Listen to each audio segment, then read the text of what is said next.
Bismillahirrahmanirrahim.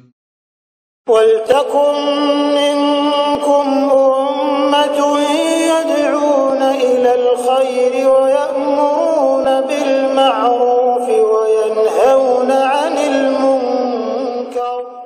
Assalamualaikum warahmatullahi wabarakatuh.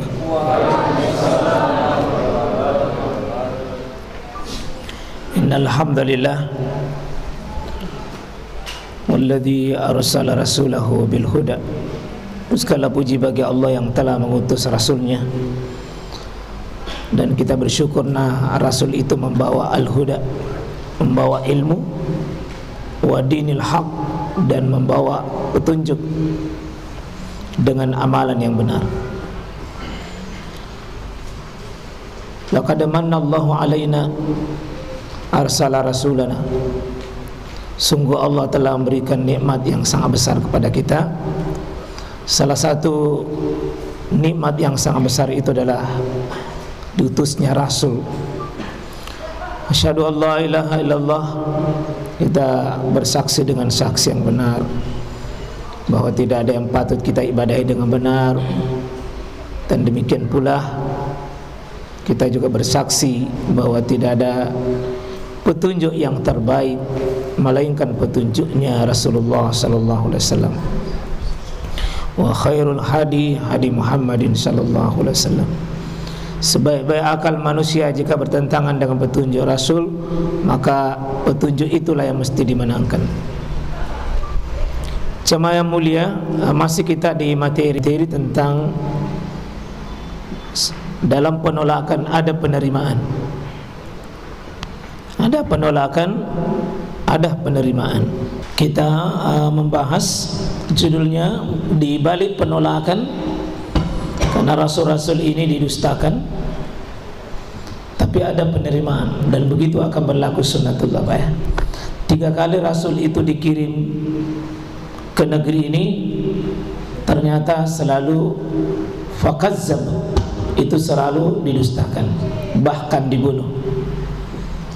Tetapi dibalik ditolak rasul itu, di situ dijelaskan oleh Al-Quran, waja'a min aqsal Madinah, ya, datang aqsal Madinah, dari ujung kampung itu ujung kota, ya, yang bergegas, yas'a, bergegas menyambut seruan rasul itu.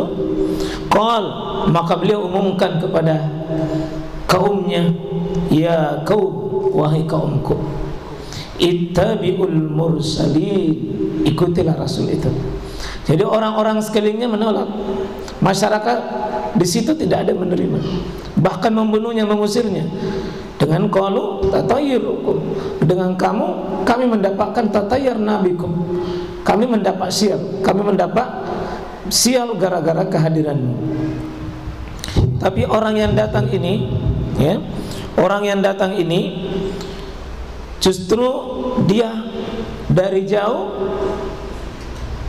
terpencil mendatangi rasul ini untuk menerima, lalu mengatakan ittabi'u, ikutilah rasul itu yang malayas alukum ajra, yang tidak meminta gaji, tidak meminta imbalan, tidak meminta bayaran kepada kamu.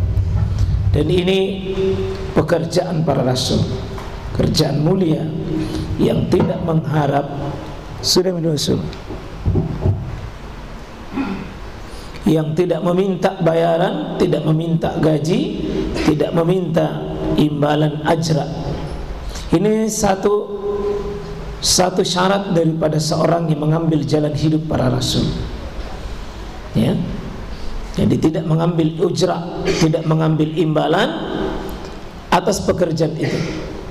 Tapi dia tidak menolak seandainya diberi, tapi tidak menjadikan syarat, ya, tidak mau berdakwah karena itu, ya, tidak mau menyerukan kebenaran karena itu, atau dia berdakwah tergantung dengan ajranya, ya, balasannya, gajinya.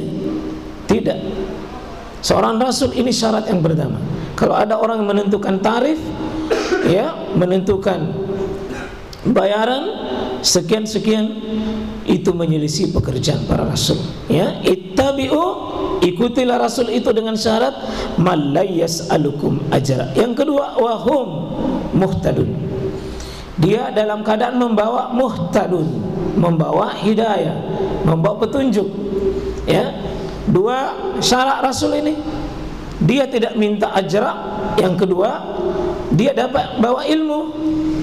Ya tadi bil huda itu, walladzi arsala rasulahu bil huda, dia bawa bil huda, ya, dia bawa wa dinil haq. Ada orang tidak mau dibayar tapi kesesatan dia bawa. Ya, ada orang tidak mementingkan gaji dan balasan, tapi dia tidak membawa perbaikan dan pencerahan umat. Salah satunya cacat, sebagai dai cacat untuk diikuti. Ya, karena itu kalau dai adalah pekerjaannya rasul. Ya, karena dia yahdi ila muniran ilallah, dia adalah memberi hidayah kepada cahaya di atas petunjuk Allah Subhanahu wa taala. Maka apa kerjanya para rasul itu? Ya, apa kerjanya para rasul itu? Adalah walladzi ba'asa fil ummiyina rasula yatlu alaihim ayatik wa yu'allimuhumul kitab wal hikmah. Terus baca kitab, dan di situ pekerjaannya Pak terus menerus. Yatlu itu membaca, yang fiilnya fiil mudhari. Kalau fiil mudhari artinya apa? Pekerjaan istimrar, terus menerus, berkelanjutan. Jadi baca kitab itu Pak bukan bulan Ramadan. Baca kitab itu berkelanjutan. Wa yuzakkihim, dia mensucikan. Itu juga fiilnya fiil mudhari, maksudnya berkelanjutan. Pekerjaannya itu apa? Itu disucikan, sucikan dari kesyirikan, syirikan dari kezaliman, sucikan dari hal-hal yang sifatnya kejelekan, jeleknya kebusukan hati, kebusukan akal, kebusukan pikiran. Dan wa yu'allimuhumul kitab, dia bacakan kitab, dia bacakan kitab, dia wal hikmah, dia bacakan sunnah. Maka seorang rasul itu yang pekerjaannya baca kitab, sampaikan sunnah, membawa perbaikan, namanya at-tazkiyatun nufus, mensucikan hati. Seorang dai bukan bercerita tentang pengalaman dirinya, enggak. 45 menit di atas mimbar tidak bawa dalil, tapi keluarganya dicerita. Enggak boleh. Ini baca kitab. Nah, baca kitab. Pekerjaannya mubalik itu baca kitab. Maka tidak ada mubalik kehabisan bakal. Tidak ada kehabisan bahan, tidak ada. Karena ini ayat. Jadi ittabi'u man la yas'alukum ajra wa hum muhtadun. Ya. Yang kedua, nah di sini sebutkan perkataannya orang yang menyambut seruan ini. Jadi kita tidak boleh kecewa Pak ya. Kalau kita ditolak, jangan kecewa. Karena bisa jadi ada sambutan nanti yang menerima yang sangat luar biasa. Nabi Ibrahim itu ditolak di Babilonia, di Irak. Tidak ada orang beriman. Tidak ada orang beriman.